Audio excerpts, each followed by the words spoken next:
Imagine discovering enough wealth to transform your nation into an African superpower. Now, imagine watching 600 billion of that wealth simply vanish. This is the Nigerian story, and it's more shocking than you think. Welcome back to the channel. Today, we are diving deep into one of the most devastating economic betrayals in modern history. This isn't just about money, it's about stolen futures, environmental destruction, and a corruption so deep it touches every level of society. By the end of this video, we will understand exactly how Nigeria, Africa's largest oil producer, became a case study in what economists call the resource curse. And trust me, the truth is darker than fiction. But before we begin, if you appreciate detailed investigative content like this, kindly hit that subscribe button and turn on notifications because this story needs to be told. Now, let's get in. Our story begins in a small remote village that most people had never heard of. The year was 1956, and the place is Oloibiri in what is now Bayelsa State in the Niger Delta region of southern Nigeria. On January 15, 1956, Shell BP, the Shell British Petroleum Consortium, struck oil at Oloibiri after nearly half a century of exploration across West Africa. The well, known as Oloibiri Well Number 1 or Oloibiri 1, produced oil at a depth of approximately 12,000 feet. Nigeria was still a British colony at this time. Independence wouldn't come until October 1, 1960, but this discovery would change everything. The first commercial export of Nigerian crude oil happened on February 17, 1958. A single tanker carrying 5,100 tons of crude oil departed from Port Harcourt. It seems almost quaint now, doesn't it? Just 5,100 tons. Because by the early 1970s, Nigeria will be producing over 2 million barrels per day, making it one of the world's top oil producers. The money flowing in was astronomical. But here's the thing about sudden wealth. It really brings wisdom, and Nigeria was about to learn this lesson the hard way. The 1970s changed everything. Nigeria's oil production skyrocketed, and then something happened that would flood the country with cash. The 1973 oil crisis. When OPEC imposed an oil embargo, global oil prices quadrupled almost overnight. Nigerian crude, known for its low sulfur content and high quality, became incredibly valuable. The country's oil revenue jumped from $1 billion in 1970 to over $10 billion by 1974, under the military government of General Yakubu Gowon, who ruled from 1966 to 1975. Nigeria experienced what he famously called a time when Nigeria's problem is no money, but how to spend it. That statement, made in 1974, would become one of the most ironic quotes in Nigerian history. The oil boom coincided with the aftermath of the Nigerian Civil War, also known as the Biafran War, which ended in January 1970. The federal government, flushed with oil money, launched ambitious construction and development projects. Massive infrastructure projects were initiated. The Third National Development Plan, launched in 1975, had a budget of 30 billion naira, an enormous sum at the time. New federal capital plants, universities, steel mills, and refineries were commissioned. Foreign reserves swelled. Nigeria joined OPEC in 1971 and became a swing producer. The government established the Nigerian National Oil Corporation in 1971, which would later become the Nigerian National Petroleum Corporation, the NNPC, in 1977. Everything seemed possible. Nigeria was going to be the next great power. The giant of Africa was awakening. But beneath the surface, something sinister was already taking root. The foundation of what will become a culture of corruption was being laid, one contract at a time. Now, here's where the story takes a dark turn. And to understand this, you need to understand something about oil revenue in Nigeria. It flows through very few hands before it reaches the people. The military government that ruled Nigeria for most of the period between 1966 and 1999 operated with virtually no accountability. There were no functioning checks and balances, no free press to investigate, no opposition parties to question expenditures. Oil revenue went directly to the federal government. State governments received allocations, but the formula was opaque and constantly manipulated. Local communities where the oil was extracted, they got almost nothing. The first major corruption scandal emerged under General Gowon's administration. In 1975, a cement scandal exposed how government officials had accepted contracts to import 16 million tons of cement when Nigerian ports could only handle 2 million tons annually. Ships sat offshore for months. Demurrage costs exceeded $1 billion and the ports became completely gridlocked. Investigations later revealed massive kickbacks to government officials who approved these contracts. When Gowon was overthrown in a bloodless coup on July 29, 1975, while attending an OAU summit in Kampala, Uganda, one of the reasons cited was widespread corruption. His successor, General Murtala Mohammed, launched anti-corruption probes and purged thousands of civil servants. But Mohammed was assassinated on February 13, 1976 in a failed coup attempt in Lagos. He had ruled for only 200 days. General Olusegun Obasanjo took over and eventually handed power to a civilian government in 1979, the Second Republic under President Shehu Shagari. But the Shagari years from 1979 to 1983 saw corruption reach new heights. The oil boom had ended, prices crashed, yet spending continued unchecked.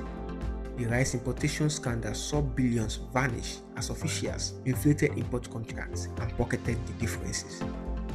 When the military returned on December 31, 1983, led by General Muhammadu Buhari, the stated reason was again corruption. But this pattern, military coups justified by fighting corruption, followed by more corruption, would repeat itself for decades. The real problem wasn't just individual greed. The system itself had become corrupted. Oil money was the state's money, and whoever controlled the state controlled the oil money. There was no incentive for transparency. And then came Sani Abacha. If Nigeria's corruption story has a villain, a face that represents the absolute worst of kleptocracy, it's General Sani Abacha. Abacha seized power on November 17, 1993, overthrowing the interim government of Ernest Shonekan. He would rule until his sudden death on June 8, 1998. 5 years. In just 5 years, Abacha and his family looted an estimated $3 to $5 billion from the Nigerian treasury. Let me put that in perspectives. That's between $600,000 and $1 million stolen every single day of his rule. These methods were brazen. Abacha established what investigators will later call a systematic looting operation. Fake contracts were awarded, payments were made to shell companies, and the money was immediately transferred to foreign accounts. His key collaborators was Chief of Staff Lieutenant General Oladipo Dia, along with security chiefs who controlled access to the Central Bank of Nigeria. The money was laundered through banks in Switzerland, the United Kingdom, Luxembourg, Liechtenstein, and Jersey. It was hidden in accounts under families' members' name, trusted associates, and fake companies. After Abacha's death, officially from a heart attack, though many suspected foul play, the Nigerian government began the long process of recovery, and this is still ongoing. By 2020, Nigeria had recovered approximately $3.6 billion of Abacha's loot. Switzerland returned $1.2 billion. The United States returned $480 million. The UK, Jersey, and other jurisdictions returned portions. But here's the tragedy. Even the recovered money has been subject to controversies, with allegations that some of it was relooted by subsequent administrations. Abacha's era also saw brutal human rights abuses. Environmental activist Ken Saro-Wiwa and 8 other Ogoni leaders were hanged on November 10, 1995 after a sham trial. Their crime, protesting oil pollution in the Niger Delta. Nigeria was suspended from the Commonwealth. International sanctions were imposed, yet the oil money kept flowing and the money kept disappearing. In May 1999, Nigeria returned to democracy. Olusegun Obasanjo, the same general who had handed over power in 1979, returned as an elected civilian president. Many hoped democracy would bring accountability. It didn't. It just changed how the corruption operated. Under democracy, oil money had to be shared more widely among legislators, governors, party officials, contractors, and bureaucrats. The corruption became more distributed, more sophisticated, and in some ways more entrenched. Obasanjo's administration from 1999 to 2007 was marked by attempts at reform alongside persistent corruption allegations. His Minister of Finance, Ngozi Okonjo-Iweala, attempted to introduce transparency in oil revenue accounting, but corruption scandals continued. The $16 billion power sector reform meant to solve Nigeria's electricity crisis largely failed. Billions were spent, yet blackout remained constant. Obasanjo's successor, Umaru Musa Yar'Adua, who served from 2007 until his death in 2010, initiated the Niger Delta Amnesty Program, paying militants to stop attacking oil installation. While it reduces violence, it also became another channel for corruption. Then came Goodluck Jonathan, president from 2010 to 2015, and during his tenure, Nigeria would witness two of the most brazen corruption scandals in its history. Diezani Alison-Madueke, remember this name, because she represents the modern face of Nigerian oil corruption, sophisticated, international, and staggering in scale. Appointed Minister of Petroleum Resources in April 2010, Diezani was the first woman to hold this position, and she was also the first female president of OPEC in 2014. But behind the accolades, investigators says she orchestrated one of the largest corruption schemes in Nigerian history. The allegations are extensive, according to the Economic and Financial Crimes Commission, the EFCC, and international investigators. Diezani oversaw a system of kickbacks, fraudulent contracts, and money laundering worth over $20 billion. Here's how it worked. Oil swap deals, where crude oil was exchanged for refined products, were manipulated. Companies would undervalue the crude they received and overvalue the refined products they returned. The difference was split between company officials and government insiders. Oil blocks allocations were sold to shell companies owned by funds for government officials. Strategic alliances contracts in the NNPCs were awarded to favored companies at inflated prices. The money was laundered globally. In 2015, Nigeria authorities seized properties from Diezani worth millions, but the international audits were far more larger. In 2017, the United States Department of Justice moved to seize assets worth $144 million linked to Diezani, including real estate in Los Angeles, New York, and other locations. Private jets, yachts, luxury cars, and jewelry worth millions were traced to her. In the UK, where she fled after Jonathan lost the 2015 election, authorities arrested her in October 2015. She was granted bail and remains there, fighting extradition. A 2021 investigation revealed she bought properties worth £12 million in London alone. Her jewelry collection seized by the EFCC was valued at over $40 million. But here's the most shocking part. Despite overwhelming evidence, Diezani has never been convicted. She remains in the UK, and Nigerians' efforts to bring her back have been mired in legal complications. The message this sent is devastating. Steal billions, flee abroad, live in luxury, and face no consequences. But the Diezani scandal wasn't isolated.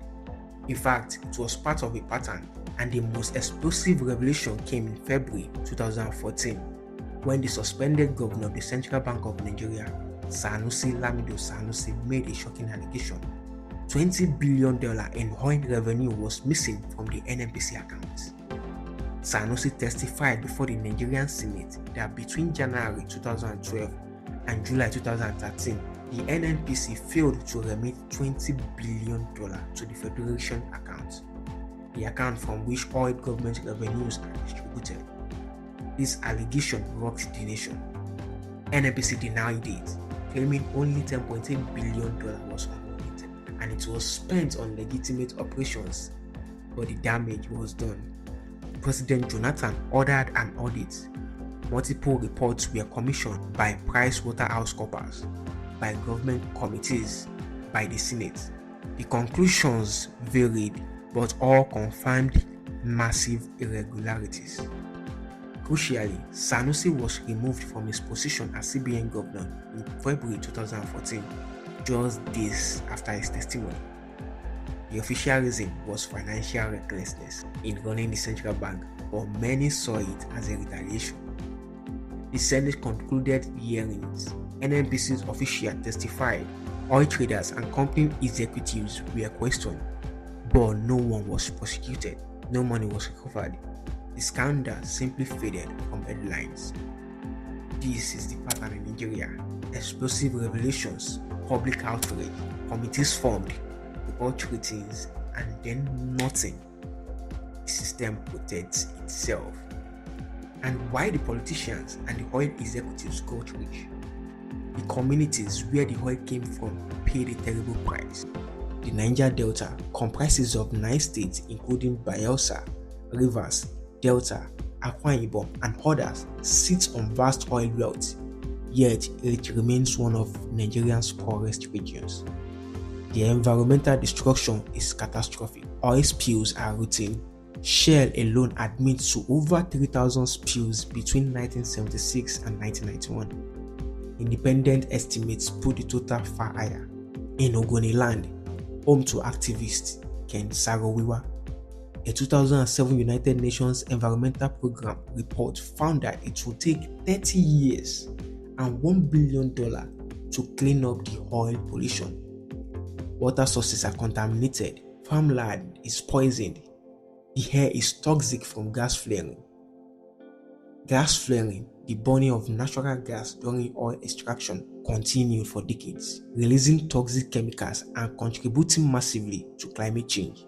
Nigeria was once the world's largest gas flarers. Oil bunkering, the illegal siphoning of oil from pipelines, became an industry unto itself. Criminal gangs, often with official complicity, steals an estimated 150,000 barrels per day, worth millions. The stolen oil is refined in illegal refineries or sold abroad. The social impact is devastating. Militancy emerged in the 2000s with groups like the Movement for the Emancipation of the Niger Delta, MEND, attacking oil installations and kidnapping workers. Young men, seeing no legitimate opportunities, joined militant groups or illegal oil operations. Communities were torn apart by violence. Life expectancy in the Niger Delta is lower than the Nigerian average. And perhaps most tragically, Oloibiri, the village where it all began, where oil was first discovered in 1956, remains underdeveloped. No electricity, poor roads, limited clean water. The community that made Nigeria an oil giant received almost nothing in return. So where did it all go? Over $600 billion in oil revenue since the 1970s. Estimates vary, but conservative figures suggest at least $400 to $600 billion was lost to corruption, mismanagement, and waste. Now let's break it down. See, the first one, foreign bank accounts. Billions were transferred abroad, particularly to Switzerland, the UK, United States, and various tax havens. These funds sat in accounts owned by former officials, their families, and shell companies. Secondly, real estate. London, Dubai, New York, Paris. Nigerian elites own billions in foreign properties. Entire apartment blocks in prime London locations were purchased with suspect funds. Luxury assets, private jets, yachts, supercars, jewelry collection worth millions. The EFCC regularly posts photos of seized assets, gold watches worth hundreds of thousands of dollars, cars worth millions, shell companies, complex corporate structure designed to hide ownership and launder money, companies registered in offshore jurisdiction with opaque ownership receiving inflated government contracts, infrastructure projects costing 5 to 10 times their actual value, roads that will cost millions somehow cost billions, refineries that will never work, power plants that never generate electricity. Now, the most interesting one, fuel subsidy fraud. Nigeria, an oil producer, imports most of its refined fuel. Government subsidies to make fuel affordable became a massive corruption scheme in 2012. A fuel subsidy scandal revealed that 6.8 billion had been stolen through fake subsidy claims. Security spending. The fight against Boko Haram and insurgency in the northeast revealed massive corruption in military procurement. Billions meant for equipment and soldiers' welfare were diverted. Lost production. Beyond theft, Nigeria lost billions through production shutdowns from militancy, theft from pipelines, and official incompetence. The tragic irony: Nigeria, which produces 2 million barrels daily, cannot refine its own oil. All 4 government refineries, Port Harcourt 1 and 2, Warri and Kaduna, are non-functional or operate at minimal capacity, despite billions spent on turnaround maintenance. Nigerian exports crude oil and import refined products, a situation that guarantees corruption at every step. But numbers didn't tell the real story. Let's talk about what this corruption actually means for ordinary Nigerians. Nigeria has a population exceeding 220 million people. It's Africa's largest economy by GDP. Yet over 40% of Nigerians live in extreme poverty, surviving on less than $1.9 per day. That is $1.90 per day. Think about that. A country that has earned hundreds of billions from oil has nearly half of its population in extreme poverty. The healthcare system is collapsing.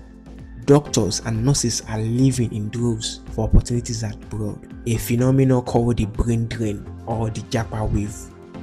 Those who remain work in hospitals without basic equipment, regular electricity or adequate supplies. Education is underfunded. Universities are routinely shut down by strikes. Lecturers go months without salaries. Students studied in overcrowded classrooms with outdated materials. Infrastructure is crumbling. Roads are death traps. Potholes so large they swallow vehicles. The journey from Lagos to Abuja, Nigeria's capital, takes 6 to 8 hours on road that should take 3 to 4 hours. Electricity is a luxury. Most Nigerians experience power for only a few hours daily.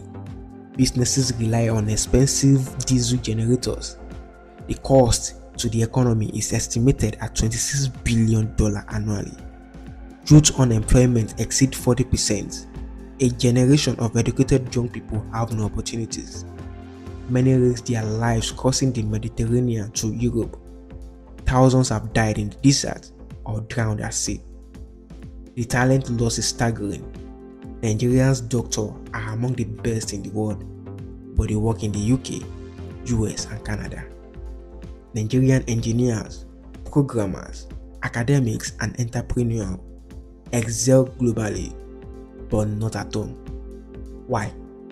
Because the system is broken. Because corruption has hollowed out the state. Because oil money that should build hospitals and schools has been stolen. This is the cost of corruption, not just missing money, but missing futures, stolen potential, and broken dreams. So what happens now? Can Nigeria break the circle? The current president, President Bola Ahmed Tinubu, who took office on May 23, has promised reforms. Fuel subsidies has been removed, a painful but necessary step that could save billions. The exchange rate has been liberalized, but corruption persists. The challenges are enormous. What Nigeria needs is transparency, full public disclosure of oil revenues, production figures and government spending, real-time data accessible to citizens, accountability, strong institutions that can prosecute the powerful, a judiciary that can't be bought, and anti-corruption commissions with teeth. Diversification. Nigeria must move beyond oil, technology, agriculture, and manufacturing. The economy needs multiple engines. Community control. People in all producing areas must benefit directly from the resources under their land, not through handouts, but through genuine development. Civil society. A free press, active NGOs, engaged citizens demanding accountability. But here's the hard truth. These changes threaten powerful people who benefit from the current system. They won't give up easily. Yet there is hope. Nigerians youth are demanding change. The End SARS protests of October 2020, though sparked by police brutality, reflected the deeper frustration with corruption and bad governance. The diaspora, with both resources and perspective from abroad, is increasingly engaging. Technology is making hiding corruption harder. And most importantly, Nigerians know the truth. They know they've been robbed. They knew their country should be prosperous. And that knowledge is powerful. The story of Nigeria's oil boom and corruption is still being written. The ending hasn't been determined. Will it be a tragedy? A nation that squandered its greatest gift, or a redemption story? A giant that finally awakened? Only time will tell. If this video opened your eyes to the reality of corruption in resource-rich nations, please share it. This story needs to be told. And if you want more detailed investigations into African politics and economics, kindly please subscribe and hit that like button. Leave a comment below. What do you think Nigeria needs to do to break the corruption cycle, and can it be done? Thanks for watching, and until next time, stay informed, stay questioning, and demand better